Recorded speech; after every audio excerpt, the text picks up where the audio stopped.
Hello दोस्तों, भाई good morning दोस्तों, नमस्कार दोस्तों, सत श्री अकाल। आप सभी का स्वागत है दोस्तों हमारे इस यूट्यूब चैनल पर दोस्तों। तो चलिए आज हम लोग प्रारंभ करते हैं हिंदी का दूसरा लेक्चर दोस्तों। कल हम लोगों ने हिंदी के बारे में पढ़ा था और हिंदी साहित्य के इतिहास के बारे में हम लोगों ने जाना समझा और हमारे हिंदी साहित्य के इतिहास का विकास कैसे हुआ और हिंदी का प्रारंभ कब हुआ और हमने हिंदी के अपने जो कालों का डिवाइडेशन है उसका हमने वितरण किया और हिंदी में कौन कौन से राइटर हैं, हिंदी में कौन कौन सी रचनाएं हुई, इन सभी के बारे में हम लोगों ने कल डिस्कस किया था दोस्तों। अगर आप सभी लोगों ने वो वीडियो नहीं देखा है तो दोस्तों वो वीडियो जरूर देखिएगा, क्योंकि उस वीडियो से लिंक हुई ये वीडियो होगा दोस्तों और उस वीडियो से जुड़े हुए कुछ तथ्य इस वीडियो में डिस्कशन होगा। और अगर आप लोगों ने वो वीडियो अच्छी तरह से देखा होगा तो उस वीडियो से जुड़े हुए तथ्यों को इस वीडियो में समझने में बहुत ही आसानी होगी। तो दोस्तों जैसे कि आप सभी लोगों को हमने बताया था कि कल हम लोग वर्णमाला का लेक्चर प्रारंभ करेंगे और हमने यही बताया था कि हिंदी एक भाषा है और उस भाषा की जो सबसे छोटी इकाई है वो हम लोग ध्वनि कहते हैं और उसी ध्वनि से हमारे वर्ड का विकास होता है और उसी वर्डों से हम शब्द बनाते हैं और उन्हीं शब्दों से हम सेंटेंस बनाते हैं और उन्हीं वाक्यों से हम लोग एक पैराग्राफ बनाते हैं और उससे हमारी हिंदी भाषा का जो है विकास होना प्रारंभ होता है दोस्तों। तो आइए हम लोग उन्हीं वर्डों के बारे में बात करेंगे दोस्तों। तो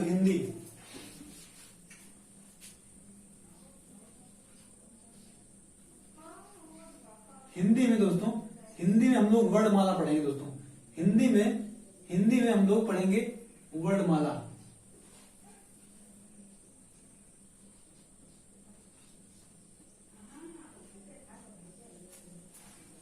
दोस्तों इस हिंदी की वर्णमाला में हम लोग पढ़ेंगे कि हमारे हिंदी में कौन कौन से स्वर हैं, दीर्घ, लघु, वृत्त, ऐसे जो भी स्वर हैं दोस्तों उन सभी स्वरों के बारे में पढ़ेंगे, अपने तमाम व्यंजनों के बारे में पढ़ेंगे और दोस्तों उन स्वरों का डिवाइडेशन किस किस तरह से किस कैटेगरी में हुआ है, कौन से स्वर सघोष हैं, अघोष हैं, अल्प प्राण है, महाप्राण है, ह्रस्व, दीर्घ आदि तमाम प्रकार के जो स्वर और व्यंजन है उन सभी के बारे में हम लोग पढ़ेंगे दोस्तों।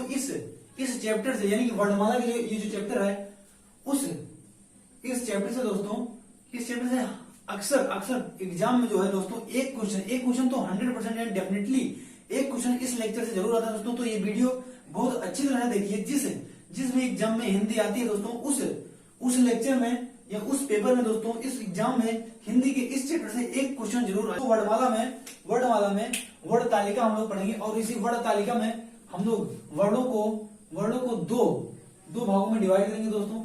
वर्णों को दो भागों में डिवाइड करेंगे, एक तो स्वर और दूसरा व्यंजन।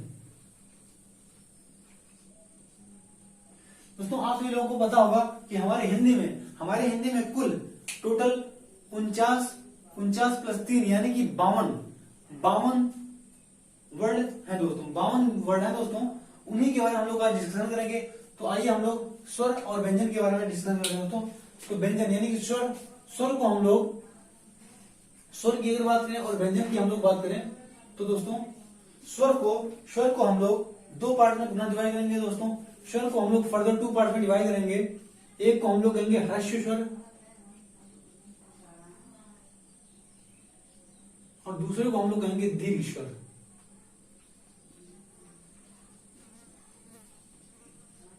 दोस्तों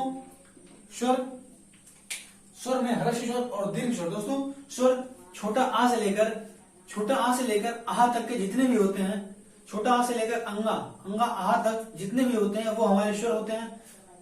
और इसी में दोस्तों हम लोग ह्रस्व स्वर का मतलब होता है ऐसे स्वर जिनके उच्चारण में हमें बहुत ही कम समय लगता है, जैसे आ, ई, उ, ए, ओ। तो ये सभी ह्रस्व स्वर होते हैं दोस्तों। और दीर्घ स्वर जिन स्वरों का उच्चारण करने में हमें थोड़ा सा रेदर देन इनकी अपेक्षा अधिक समय लगता है उन्हें हम लोग दीर्घ स्वर कहते हैं, जैसे बड़ा आ, बड़ी ई, बड़ा ऊ इत्यादि दोस्तों। तो ह्रस्व स्वर के अंतर्गत हम लोग लिखेंगे छोटा आ, ई, ई, उ, री दोस्तों। और उसके बाद दीर्घ स्वर के अंतर्गत हम लोग लिखेंगे आ, ई, उ, ए ऐ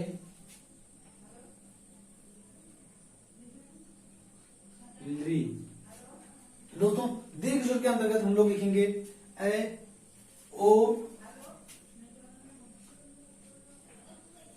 और औ। हालांकि हम लोग दोस्तों अभी हम लोग लिरी को हटा देते हैं दोस्तों, क्योंकि लिरी एक मैक्सअप है दोस्तों। उसके बाद ये जितने भी हैं दोस्तों, ये हमारे व्यंजन है, ये हमारे दीर्घ स्वर हैं और ये हमारे ह्रस्व स्वर है दोस्तों। अब हम लोग व्यंजन की अगर हम लोग बात करें दोस्तों, तो व्यंजन को हम लोग मूलतः 5 पार्ट्स में डिवाइड करते हैं दोस्तों। व्यंजन को हम लोग 5 पार्ट्स में डिवाइड करेंगे। तो व्यंजन को हम लोग 5 पार्ट में डिवाइड करेंगे और पहला हम लोग लिखेंगे स्पर्श व्यंजन। स्पर्श व्यंजन दोस्तों, पहला हम लोग लिखेंगे स्पर्श व्यंजन।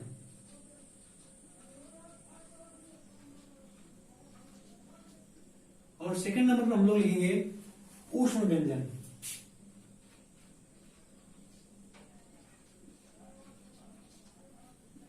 दोस्तों थर्ड नंबर पर हम लोग लिखेंगे अंतस्थ व्यंजन। अंतस्थ व्यंजन। और हम लोग फोर्थ नंबर पर लिखेंगे दोस्तों, फोर्थ नंबर पर लिखेंगे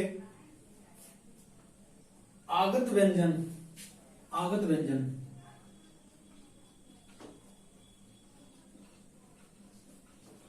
और फिफ्थ नंबर हम लोग लिखेंगे संयुक्त व्यंजन।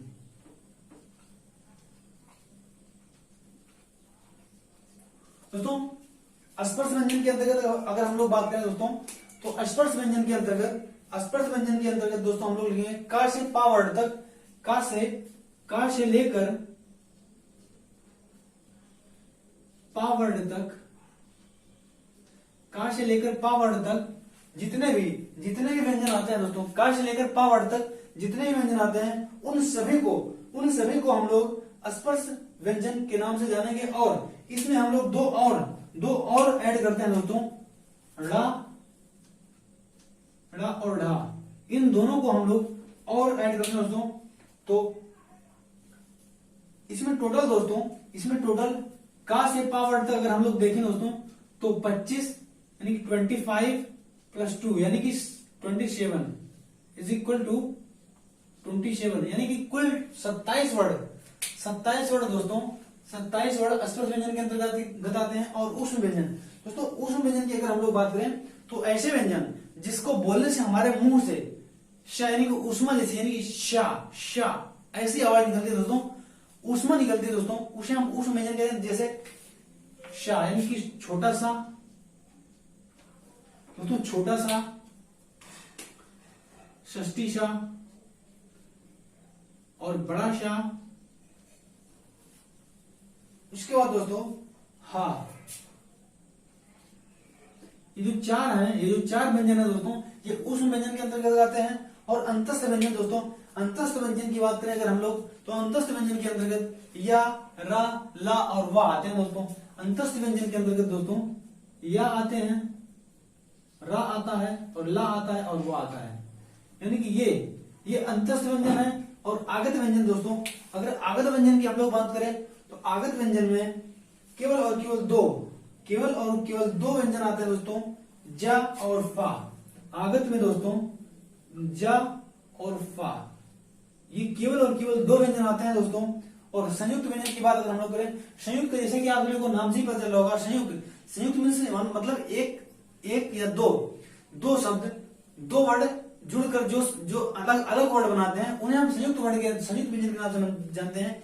यानी कि 2 व्यंजन, ऐसे 2 व्यंजन जो जुड़कर आपस में एक नए वर्ड का निर्माण करते हैं, उसे हम संयुक्त व्यंजन के नाम कहते हैं। जैसे कि ज्ञा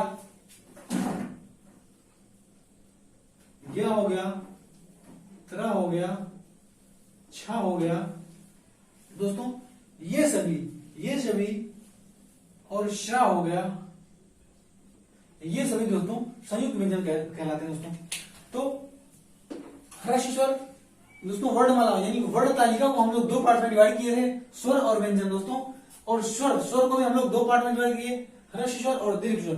ह्रस्व स्वर के अंतर्गत ऐसे स्वर आते हैं जिन्हें जिन्हें बोलने के लिए, जिनके उच्चारण के लिए हमारे हमारे मुख से बहुत ही कम यानी अल्प समय लगता है, उन्हें हम हर्ष स्वर कहते हैं। और दीर्घ स्वर ऐसे स्वर जिनको बोलने के लिए हमारे मुख से बहुत ही ज्यादा टाइम यानी कि काफी समय लगता है, उसे हम दीर्घ स्वर कहते हैं। और व्यंजन की बात करें तो व्यंजन को हम लोग 5 पार्ट में डिवाइड किए थे: स्पर्श व्यंजन, ऊष्म व्यंजन, अंतस्थ व्यंजन, आगत व्यंजन और संयुक्त व्यंजन। दोस्तों स्पर्श व्यंजन के अंतर्गत हम लोग पढ़ेंगे का से पा वर्ण तक के जितने भी वर्ड हैं उन्हें हम स्पर्श व्यंजन कहेंगे, और ड़ और ढा को भी ऐड करके टोटल 27 यानी कि 27 जो वर्ड है हमारी हिंदी में, उन्हें हम स्पर्श व्यंजन के नाम से जानेंगे। और ऊष्म व्यंजन की बात करें अगर हम तो शाह, खट्टी सा, छोटा सा और हा, यानी कि दोस्तों ऐसे व्यंजन जिनको बोलने से हमारे मुंह से उष्मा टाइप की कुछ ऐसी उष्मा निकलती है, उसे हम ऊष्म व्यंजन के नाम से जानते हैं। और अंतस्थ व्यंजन यानी कि या, रा, वा, ला। दोस्तों ऐसे व्यंजन जिनको बोलने से हमारे अंदर से जोर लगाना पड़ता है, जैसे या, रा, ला, तो दोस्तों इसे हम अंतस्थ व्यंजन कहेंगे। और आगत व्यंजन जा और फा, ये 2 वर्ड आगत व्यंजन के अंतर्गत आते हैं। और संयुक्त व्यंजन ऐसे व्यंजन होते हैं जो दो या 2 से अधिक वर्डों से मिलकर बने होते हैं, उसे संयुक्त व्यंजन कहते हैं। संयुक्त व्यंजन के अंतर्गत केवल 4 वर्ड आते हैं। दोस्तों हिंदी में टोटल स्वर दोस्तों 11 होते हैं। बाकी हमारे हिंदी में आप लोग को अभी हमने बताया कि हमारे हिंदी भाषा में दोस्तों टोटल 52 वर्ड होते हैं, यानी कि 52 शब्द यानी कि वर्ड होते हैं। दोस्तों उसके बाद हम लोग बात करेंगे आगत स्वर। दोस्तों आगत स्वर, अगर हम आगत स्वर की बात करें दोस्तों तो अभी हमने इसमें आ को कहीं नहीं लिखा दोस्तों। अगर आ जाए आपके क्वेश्चन अगर आ जाए कि आगत स्वर, दोस्तों आगत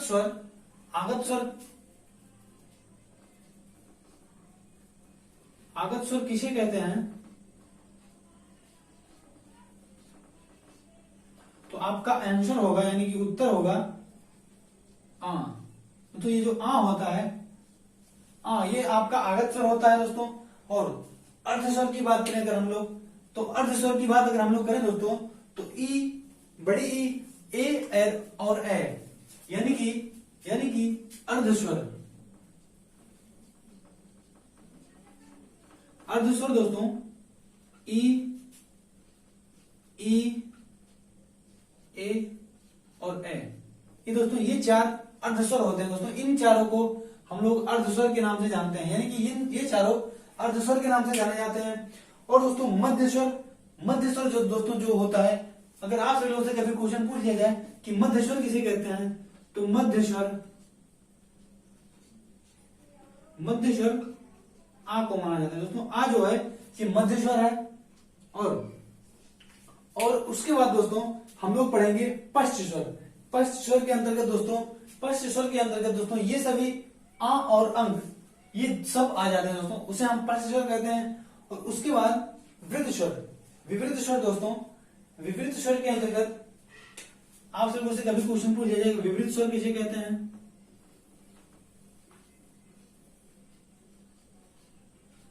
तो विवृत स्वर और समृद्ध स्वर।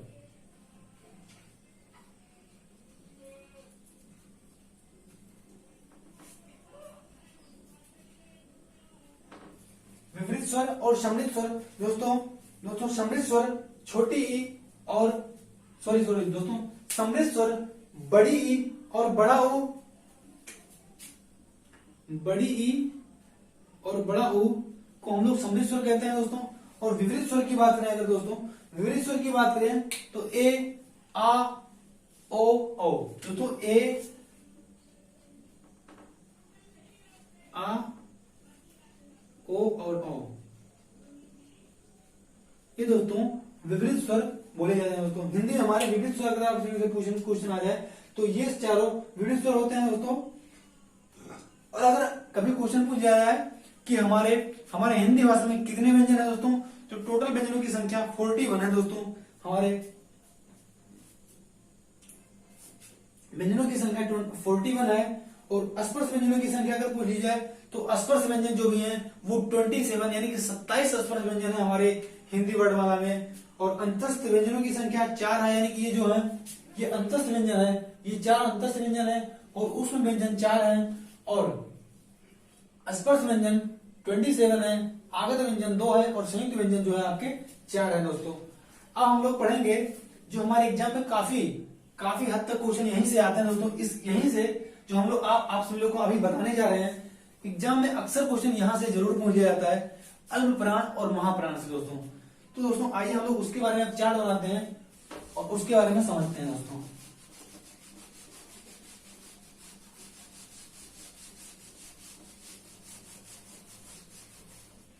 दोस्तों हिंदी वर्णमाला में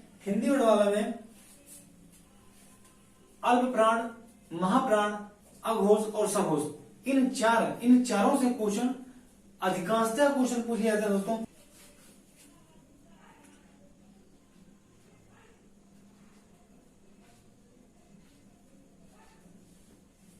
खचट तब खचट थप घा चा जा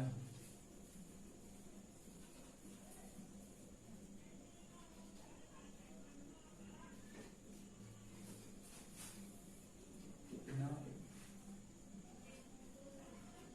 जा।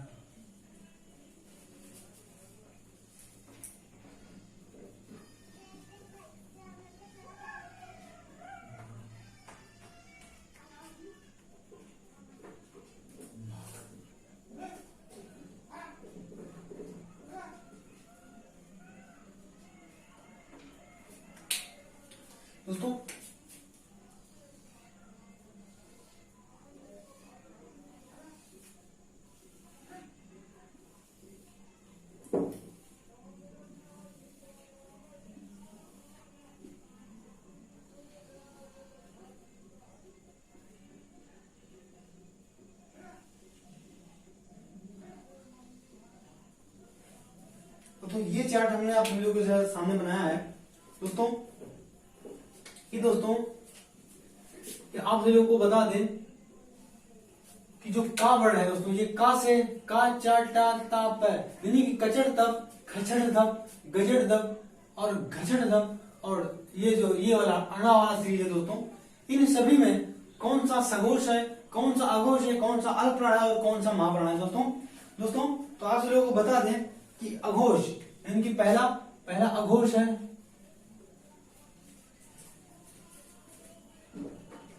पहला दोस्तों अघोष है, दूसरा ये भी अघोष है,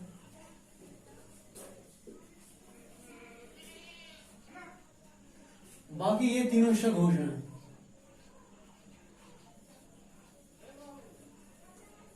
ये भी सघोष, तो ये भी सघोष। दोस्तों का वर्ड है का चा टा ता प, ये दोनों अघोष हैं दोस्तों। खा झा ठ था फ, दोस्तों ये भी अघोष है, बाकी ये तीनों सघोष हैं। और दोस्तों ये अल्प प्राण है दोस्तों, ये वाला अल्प प्राण है, अल्प प्राण दोस्तों। ये वाला महाप्राण है,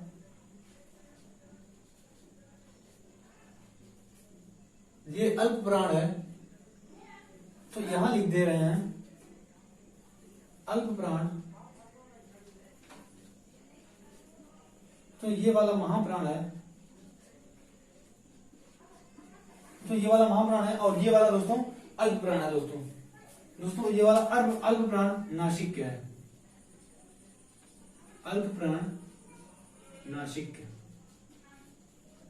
दोस्तों अल्प प्राण नासिक का मतलब होता है जो अल्प प्राण यानी कि बहुत ही कम समय अल्प प्राण यानी कि उसकी जो उच्चारण करने की क्षमता है वो बहुत कम हो, और नाक के द्वारा दोस्तों, नाक के द्वारा बोला जाए दोस्तों, उसे अल्प प्राण नासिक कहते हैं। और महाप्राण जिसको बोलने में अत्यंत यानी कि अधिक समय लगे दोस्तों, उसे हम महाप्राण कहते हैं। और जिसको बोलने में कम समय लगे दोस्तों, उसे हम अल्प प्राण कहते हैं। तो दोस्तों कचट तप यानी कचड़ तप, ये जो कचड़ तप है दोस्तों, ये अल्प प्राण अघोष है। ये कचड़ तप दोस्तों, ये वाली सीरीज दोस्तों, ये और ये दोस्तों कचड़ तप वाली जो सीरीज है दोस्तों, ये अल्प प्राण अघोष। और दोस्तों ये खचड़ तप वाली जो सीरीज है दोस्तों, ये महाप्राण अघोष है। और ये जो सघोष वाली प्राण है दोस्तों गा जा ड धा ब। गजड़ द वाली जो दोस्तों है ये अल्प प्राण सघोष है दोस्तों।